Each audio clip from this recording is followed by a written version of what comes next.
Across the globe, storytellers are flipping the script. In books, in film, in TV, theatre and art. I'm Kimberly Lipschus and this is The Storymakers Rebellion, a podcast about the rule breakers, trailblazers and visionaries who are shaping stories on their own terms. I have two incredible guests today, two women, also friends, who are steadfast supporters of screenwriters of a certain age. Long weary of hearing that women and gender diverse screenwriters over 40 are no longer viable, Nitza, Wilon and Elizabeth Kaiden chose action over rhetoric, co-funding the Writers' Lab.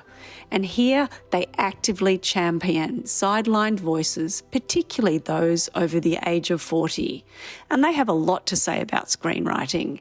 Welcome to the Storymakers Rebellion, Nitza and Elizabeth. We are so happy to be here. And I'm sure you have answered this many times, but you are long-standing friends. How did this whole collaboration come about?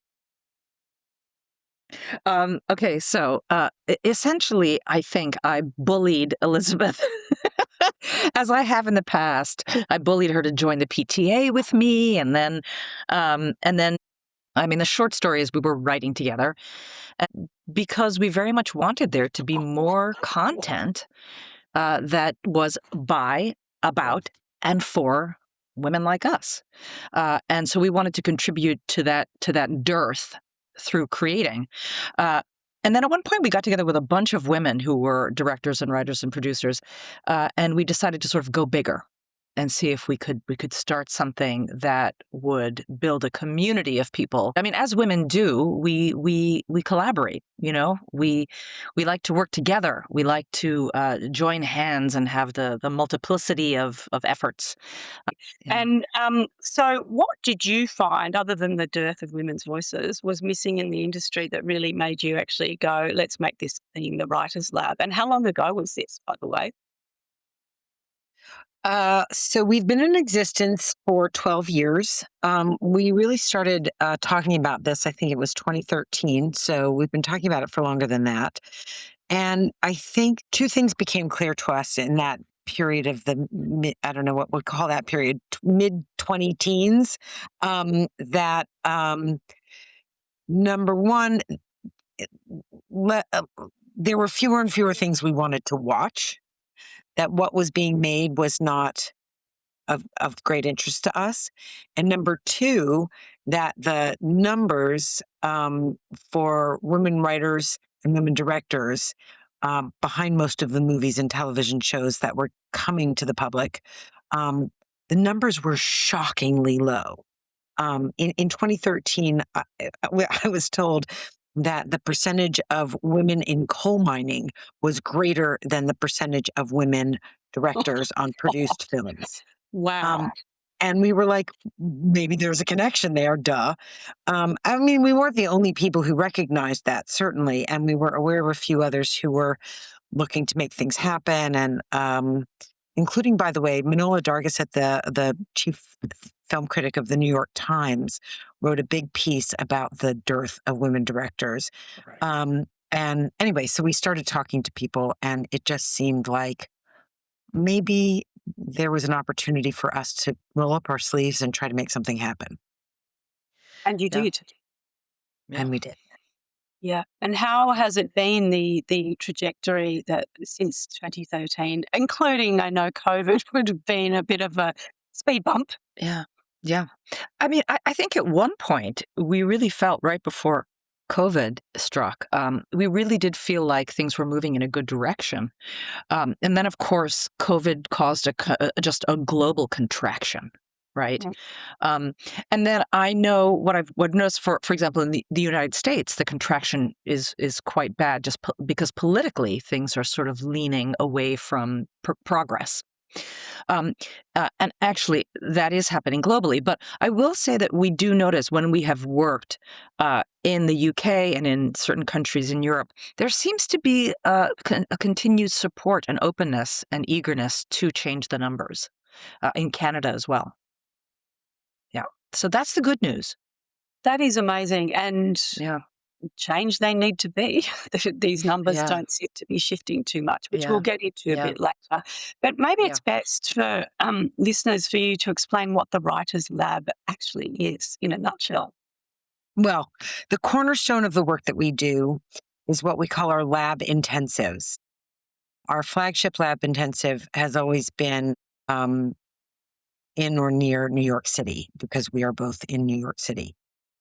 And that is connected to a global contest or competition. We put out an open call for submissions. Anybody anywhere in the world who writes in English can submit a feature screenplay or a television pilot, half hour or 1 hour.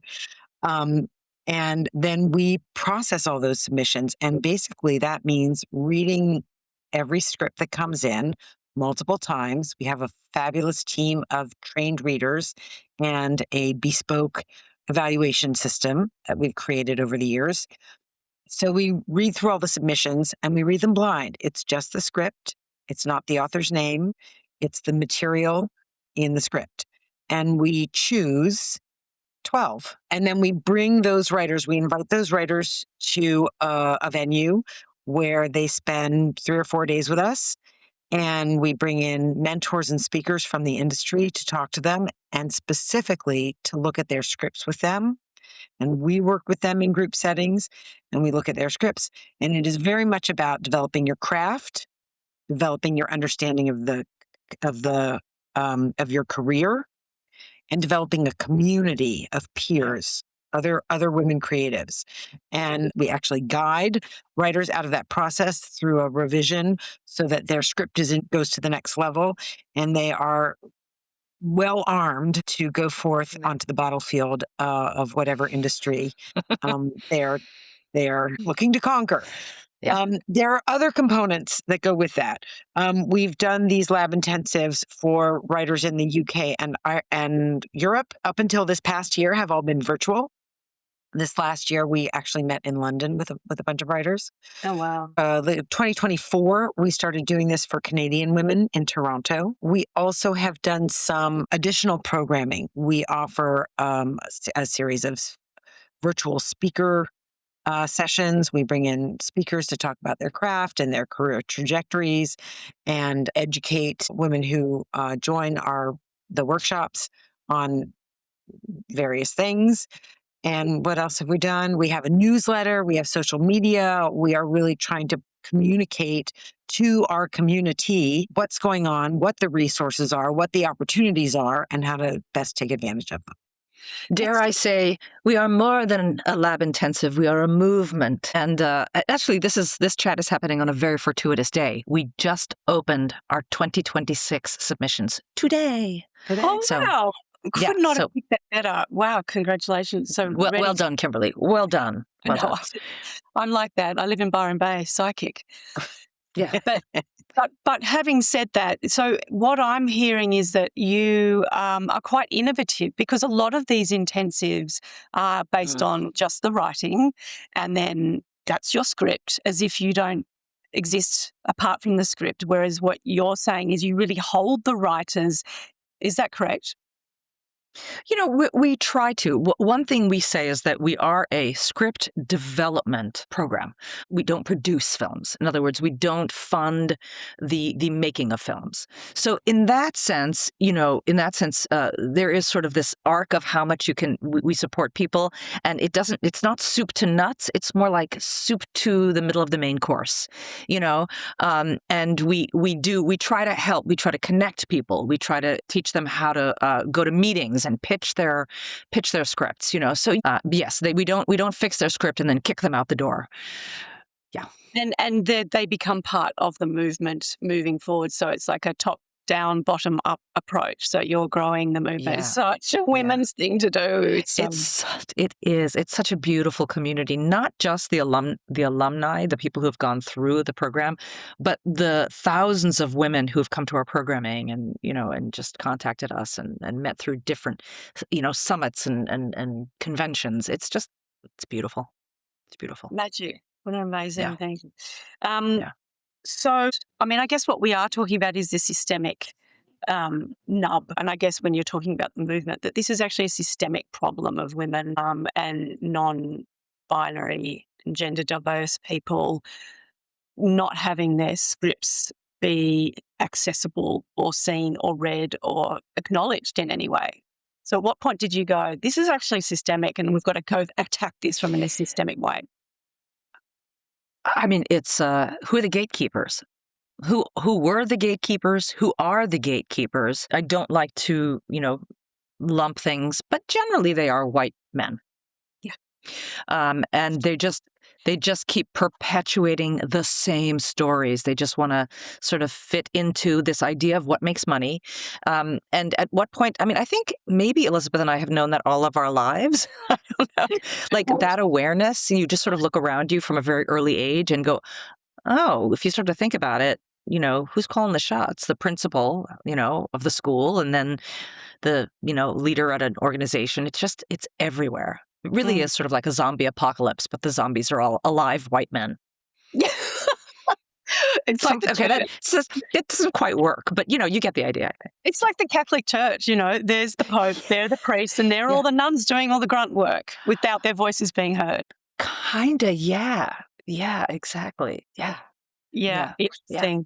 Yeah. Well, 2025 was one of the bleakest years, as we know, in terms of statistics, and you guys have been doing your own research. You had 740 writers that you were looking at with 511 features made. Is that correct?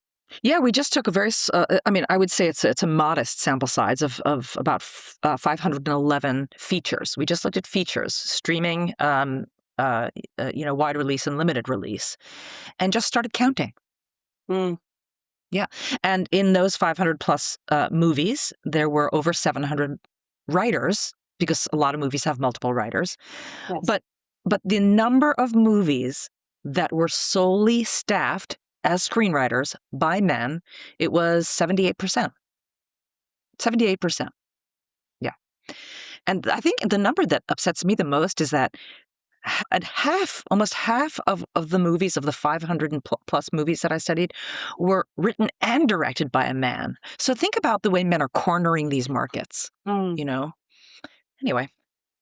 And also the Annenberg, which I found interesting, the Annenberg study, where they said out of 111 directors, they looked at just the top 100, was it 100 US box office films? And then that also is like, well, that's box office. What about everything underneath that? But their statistics were terrible.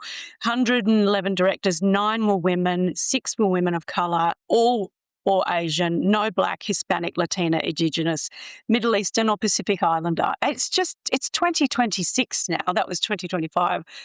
So what is going on? Well, it's self-perpetuating. The movies that make it to big screens, two big markets, are selected by people who are basing their decisions, generally speaking, on the bottom line, corporate and financial decisions. Those people tend to be overwhelmingly male. And in other words, the women who are making things on a shoestring or independently, or they're not necessarily getting to the box office, because at every level of gatekeeping, the statistics are skewed. And so that continues to skew what makes it to the next level. And I do think the numbers are changing. They're changing very, very slowly and very, very modestly. And we are impatient because it's been going on too long, and it's been going on across too many industries. And in this particular industry, which has so much influence over how people behave and how people, what people see and what people think and what people think of themselves. The slow pace of change is particularly frustrating because, again, it perpetuates other systemic imbalances and other systemic, dare I say, problems. And so we're impatient to change it.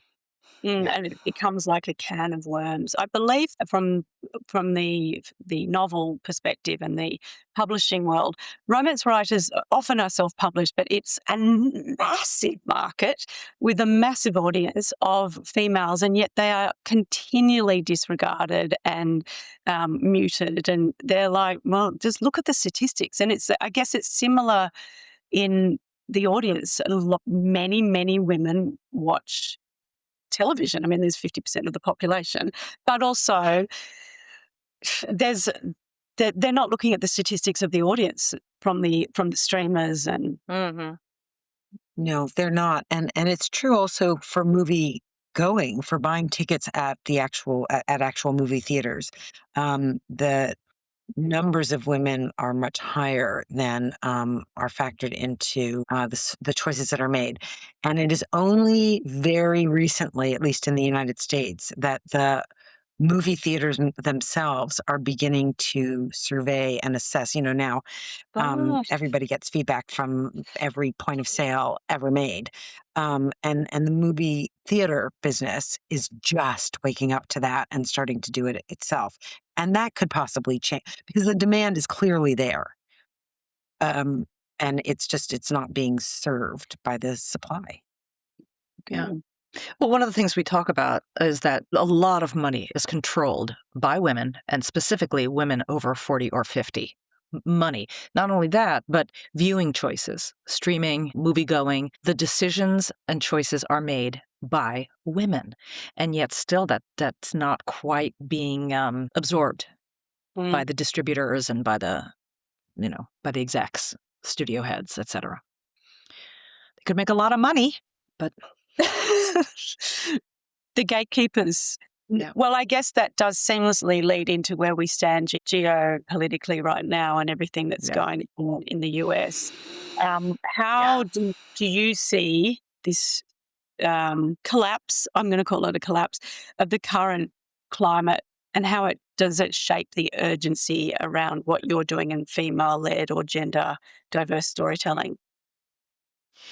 It's interesting. When we talk about building stories, we talk about the stakes, the obstacles, the conflicts. We're living that right now. We're living this sense that we're sort of sliding backwards off a cliff. And yet at the same time, we want to live. We desperately want to survive, like a character in a movie.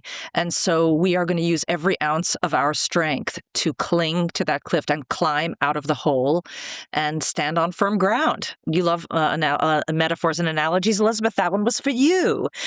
But yeah, like on the one hand, it is we are feeling the fear and the pressure. But on the other hand, you're not going to push us down. Elizabeth, what's your take on that? Well, I think storytelling is the most ancient form of art and social communication that there is. I think it is built into the human DNA, and I don't think it's going to go away that quickly. I think all people of all ages, races, nationalities, genders, various orientations, cultural and biological, end up telling stories to each other. Yeah. The question is just where, when, and how, and what are those stories? And not only is the political climate changing, but the industry is changing rapidly. It's ongoing. Nobody knows where it's going to land. Nobody knows how quickly it's going to get there. If there even is a landing, I mean, it's probably just going to continue to shift. But the rate of change is so rapid that even the people inside it, and certainly the people looking to get into it, are having trouble understanding what's going to work, what's going to play, who's going to be telling what stories, to whom, where, when, and how, and who's going to make money off them. It's the making money off them that's the big piece. I think, I just hesitate to make arbitrary predictions because we don't know. But I do think that, as Nitza was saying, women are not going to stop telling each other stories, and they're not going to stop being creative about how they do it, and to whom, and when, where, and in what shape. and all that kind of thing. And so if there are opportunities to create, whether they be traditional feature films, whether they be television pilots or streamed series, whether they be verticals, whether they be shorts, whether they be web series or podcasts or novels or poems or songs. Human beings are adaptable. Creatives are especially adaptable. They're looking around themselves and they're going to create. And so our ambition, our goal is just to help them have the tools they need to do it as well and as effectively and as successfully as they can. I was going to say, haters going to hate, but writers going to write. So that's summing it up. Yeah. It's absolutely true. And what you were both saying made me reflect upon in the Middle Ages and also in cultures, the colonial cultures with slaves, they would hide their stories in tapestries, or the folk fairy tales that were belittled as they're just children's fairy tales were actually warnings and stories embedded, and people will just find a way to tell story. And the other thing that I think is really interesting about what you were saying is like, your truth, my truth, both of your truth is different. So I will tell a story completely differently to how anyone will. So it's not about reporting facts, or storytellers can't be accused of being liars because it's just a story. Yeah. So, yeah. Beautiful. Yeah. And that idea that everybody's perspective, everybody's gaze, everybody's vision, and everybody's voice is actually very individual, completely unique, is true. We believe that is true. There are only a dozen stories in the world, if that. Maybe there's only one story in the world, but I'm going to tell it differently than you're going to tell it, and you're going to tell it differently than Nitza's going to tell it. And that's just the way it is, because it is even the way I talk, the way she talks, the way you talk, we can't speak the same. That is human individuality. And so it is the storytelling, not the story, that is the nice. I like individual thing. Yeah.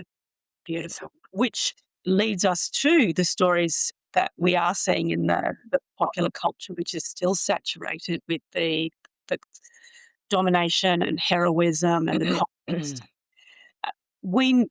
And I actually was, because I'm doing a presentation in London, and I was looking at the hero's journey just across the board, and you can get the hero's journey to get divorced. You can use the hero's journey for menopause.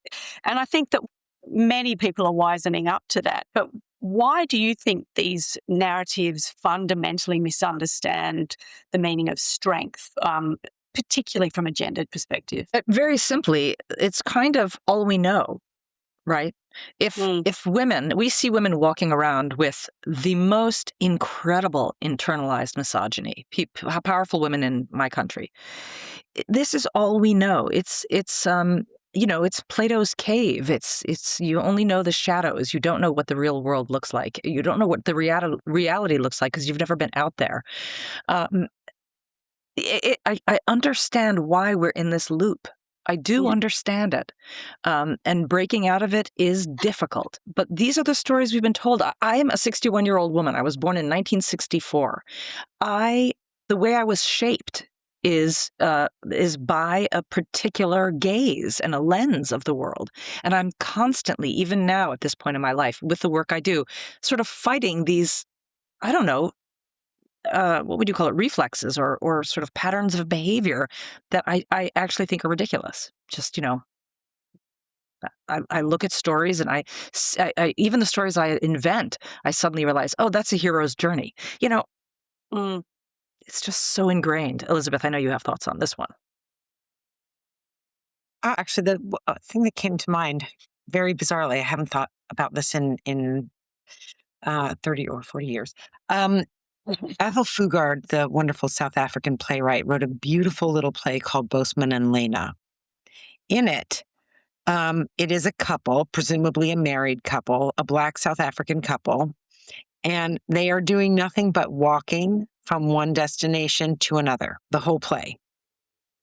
And she walks behind him the whole way. He is an angry Black man in pre-apartheid South Africa who has nothing I mean, because he's been allowed to have nothing, but he has her. And all of his anger and all of his baggage, she carries physically, literally, because it's a metaphor. That's what the play is. And it's in, as Nitza was saying, we're not quite beyond that.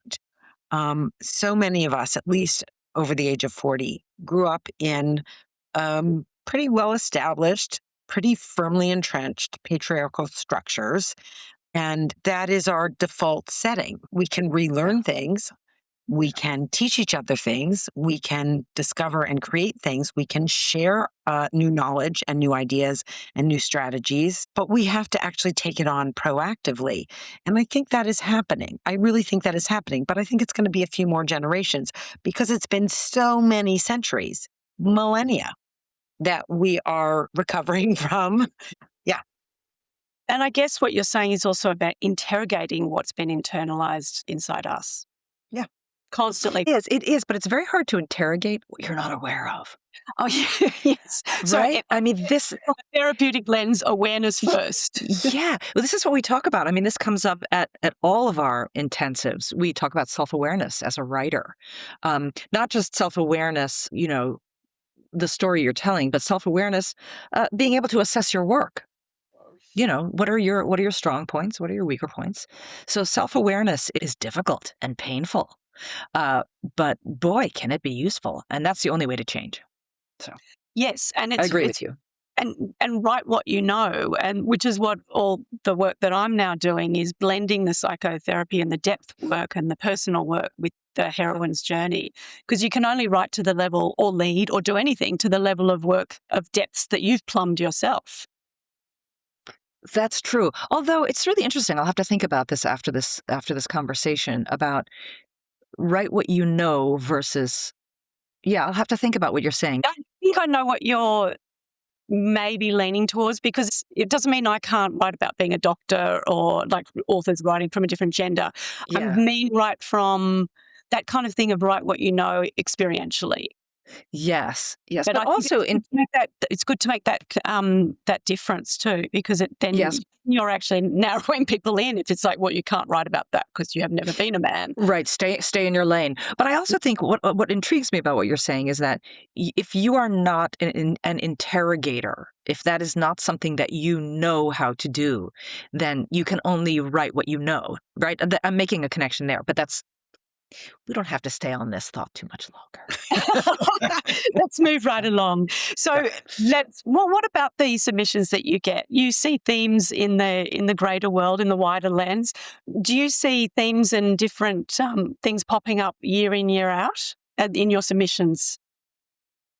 Yeah. I'm thinking about nuns. There was one year we got so many scripts about nuns. Yeah. Yes. Yeah. There are little blips here and there that we can't explain.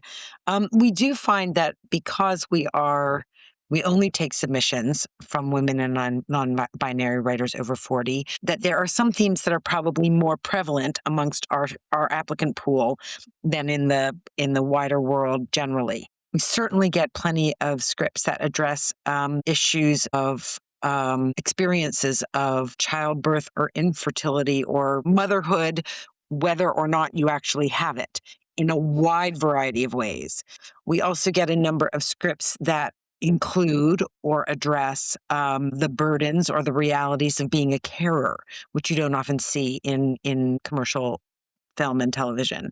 But we also get plenty of scripts that don't do that. We get scripts that are entirely about men or boys coming of age. Climate change. Oh, yes, lots of climate change, lots of environmental anxiety. But in a wide variety of genres and ways of telling them. But I will say the one thing I always tell our audiences is that we are constantly impressed by the work ethic and the quality of the scripts we receive, because a lot of times women and non-binary writers, past a certain age, they know how to work. Yeah. They understand the assignment. Yeah. Submit something that you've worked hard on. So that it kind of ties in earlier, but Jen M. Jackson, the writer and scholar, coined the term courage culture. And as we're seeing a lot of people going, we've got to be courageous and go and protest. That's not the same bravery when women, non-binary, people of colour are just simply existing publicly can massive risk. Yeah. And I think that needs to be named as well, because it's risk in terms of storytelling as well. But how do you think storytellers should think about stakes when we talk about voice, visibility and risk? I think that, sort of the way we must redefine what success means always. We need to redefine what courage is. There's, again, courage might have a very patriarchal resonance, right? What is courage? I think sometimes courage is just surviving. Sometimes courage is helping somebody else. There are many ways to be courageous. And I'm not sure I'm answering the question, but I also think see it. In this very specific moment right now in the United States, we are seeing courage be redefined, and it's being redefined by people who do not traditionally have the most power. In fact, who traditionally have, in some cases, the least power. They are, and without getting into the details of our domestic politics, I think that is very much a current new development. I mean, it's not brand new. It's been around before many, many times, but there are historical moments where forces align to create an opportunity to redefine who is courageous and what courage looks like. And I think this is one of them. Yeah, I think that's beautifully put. And therefore, who is a hero? And I mean, we've seen it throughout history. We saw it in the pandemic. The heroes were the nurses day in, day out. Right. Or, I mean, I've got a story in my own, we all do, but like my father was given a loaf of bread in the war when he was living in Germany as a displaced person. And my grandmother said, go and stand by the fence of the concentration camp. That's courage. But I found that, she put her son on the line. But, courage redefines what is a hero. What is strength? Strength isn't raw. And I think that's what you're saying, Elizabeth, that is being redefined right now. Yeah, I think so. 100%. Courage is all those survivors standing behind Pam Bondi. That is, that's where you go, they're the heroes. It's incredible. Yeah, I know. It's such a, as angry as we are at people who are wearing blinders, I also feel a terrible sadness for the situation. Yes. Yeah. And also what you were saying, Elizabeth, then courage might be the person who couldn't stand behind them, who just was at home, just making a meal, who was also a survivor. So, yeah, we're in a crucible moment in history, I think. Yeah. Yeah. Yes. So let's move on to the factors that are delaying women's careers, parenthood, caring responsibilities, all the stuff that seems to come up as generalized themes, economic precarity. When you see these women over 40 and non-binary and gender diverse writers, what impacts? So what are the impacts of the delays? And I guess included in that is exiling your own confidence because you've fused it into motherhood. There are two, I think, at odds with one another. But Nitza, you go first. I'm done. I just had to gesture wildly. Yes, that is definitely one big one, right? We do see that people who are coming to the lab intensives or the workshops that we do online are coming with more than the average imposter syndrome, uncertainty, lack of confidence. At the same time, they are also bringing a much broader, more diverse set of lived experiences with them. Yeah. And one of the things that we really hope to do is allow them to see how all that lived experience has informed them in ways that if they can let themselves appreciate it, can feed their confidence, can push down that imposter who is rising within, or that sense of her rising within, that one can really be a great corrector for the other. Yeah. as you're saying, I'm reflecting, even that has been over generations been absorbed into our psyche. You think of Mary Magdalene washing the feet of Jesus. Like, we deserve a seat at the table, and then when you get a seat at the table, it's like, oh, I'll just sit under it. We tell people, stop burying your light. Why are we burying our light? There's a reason we bury our light. We don't want to draw attention, for certain reasons, for safety reasons. I think at times we've talked about this to our writers. Take one risk every day. It doesn't have to be a bigger. Try a new food. Go to the store and wear some weird, platform black angry boots. Try something new every day, and work that muscle of whatever, courage, bravery, risk. You realize also at our age sometimes we talk about caring less about what people think. What a blessing. What a blessing. Yeah, how liberating that can be. Yeah, absolutely. So if you could dismantle one myth about age and creative relevance, what would it be? That as the people age, they become less astute, that they become sort of foggier. Sometimes I think the pacing, like maybe I'm slower to do things, but my gosh, the stuff that's in here, I am just so aware of all of the information that I've gathered over the decades. And not only that, but my ability to hear and then, and exponentially absorb even more. It can get a little intense. But the point is that not only do you have information, but if you allow yourself to be interrogative, you then can absorb even more. It's incredible. We are not dull-witted at all.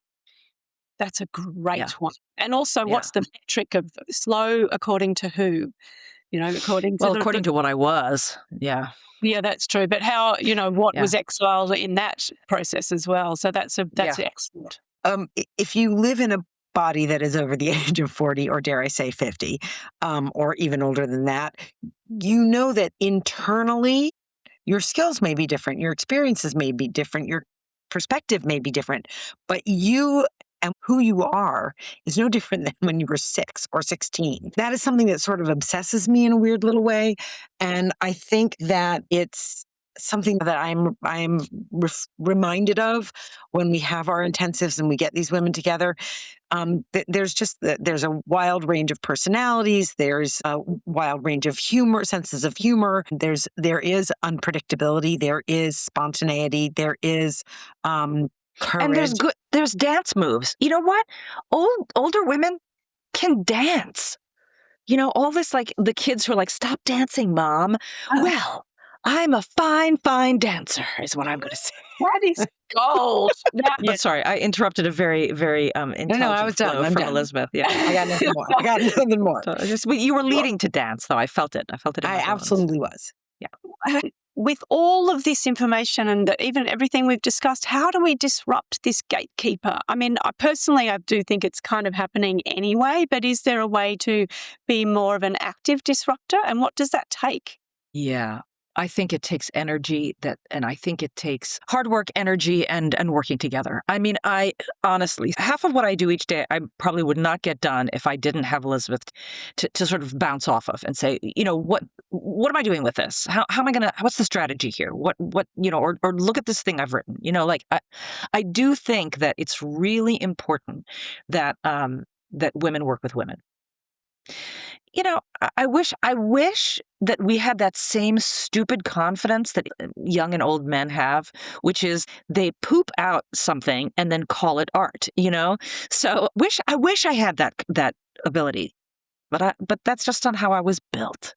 So sometimes I need to work together, and we need to cheer each other on, and we need to help each other recognize that what we have created is not in fact garbage, but quite good. So in community, we are stronger. Yes. I'm wondering about, I was going to ask about the myths and of that kind of hero's journey and how it harms the industry, but I think we have kind of covered that. It's more that I'm really curious about the quiet moments and the interior lives, particularly in screenwriting, and how they're dismissed as insignificant. And yet, in the last 3 to 4 years, there's been some magical films that have showed those interior moments in beautiful ways. Do you see that being pulled out as threads in your workshops or with scripts? Okay. I think there is a trend or culture at the moment that does not allow a lot of room for quiet moments, for quiet at all, for interiority, for privacy. I think that that is partly the result of much bigger movements that we don't have a lot of control over, changes in technology and the way we use it, changes in our daily lives that are affected by that technology and the way we use it. And so there is a general sense that what communicates or what is worth seeing or what is worth being is somehow active or presentational or exterior, externalized. I'm not sure there's much we can do about it. As I said, I think that is sort of the moment that we're living in. I do think there are lots and lots of people who feel uncomfortable in that moment with that reality and do actually have experiences that are interior, internal, quieter, privater, that are important to them. But we're not so much in the habit of talking about those or showing those or making movies about them or making stories about them because the dominant culture is so different from that. And I think it is important to recognize that maybe, especially for, let's say, women and non-binary folks over the age of 40, that they more commonly experience that and want that kind of internality. And so the best we can say is that when we see it come to our submissions and we see it done well and we see it done with a sense of purpose and with a sense of art and creativity and value for an audience, we like to hop on it and support it. And I think we just all have to recognize that where it can be done, it should be done. And it can't always be done. I think people confuse interiority with stagnation. They consider it to be passivity or lack of drive, lack of forward motion. I mean, this is what we talk about all the time. Your character has to have an engine. But it's possible that an engine is idling or laboring, without forward movement. So I think it's subtle stuff. But I think that sometimes people are overly simplistic about interiority. Yeah, and then when they see it and it's done well, right, and they see the nuance, the layering, and how that a character may be having an interior moment, but it's based on enormous depth, past, present, future. So yeah, it's using your imagination. Yeah. And it brings us a full circle in a way. I think, Elizabeth, you were saying that things are changing. And when we see films like Past Lives or After Sun, it's like, oh, yeah, things are changing. They actually are changing, which is encouraging. Yeah, they are. Yeah. Well, my final question is, which I asked all my guests, is if you had a magic wand to change the world, what would you use it for? I'll go first because Nitza's a better closer anyway. It actually, in response to what you just said, and interestingly, in support of Australia, I will say, I think that if we could remove all of the handheld devices from young people for a little bit longer so that they have the opportunity to develop an interior life, a curiosity about the physical world around them, and the tools to explore their interior life and the physical world around them, we would have better art, we would have better society, we would have better culture, we would have better politics. I think that is the thing I would wave my magic wand over. Yeah, I love that. I have nothing to add. That was perfect. Perfect. There you go. No, it was. It's perfect and needed on so many levels. Thank you so much. It's been such a pleasure and such an enjoyable conversation. I could chat with you for a very long time. Yeah, this is really lovely. And you are really lovely and so thoughtful. And we really appreciate the opportunity. It's been so lovely and so enlivening for me too. So thank you for stepping in. Thank you for having us. Thank you for listening to the Storymakers Rebellion today. The Writers Lab is open for submissions for scripts for 2026. And for all the information you need, go to twlstories.org. But get in soon because there is a deadline. Good luck. The Storymakers Rebellion is created on the unceded lands of the Bundjalung Nation in New South Wales, Australia. For tens of thousands of years, storytellers have nurtured a kinder, more connected world. Thank you for listening.